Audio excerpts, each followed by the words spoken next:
Now this illustration is showing a variety of sizes from the table. You're starting with number 14 all the way up to number 6. But you're still, number 6 or smaller, so you're in the table range there.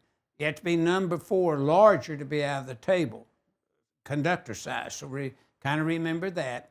Now the first thing you have to review here, in my opinion, what is our equipment grounding scheme? EMT. 250.118 says yes, EMT can be your equipment ground. So we don't have equipment grounds involved here.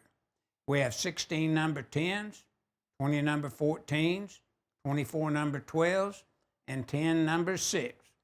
Derived, as you see in the illustration there, how we come up with the number of conductors for number 14, 12, 10, and 6.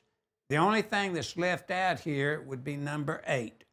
Now, with the number of conductors in the box, and we're supplying with EMT using EMT connectors, so we use the EMT as an equipment ground, we are ready to move to figure 12-16, B as in boy, and perform the calculation.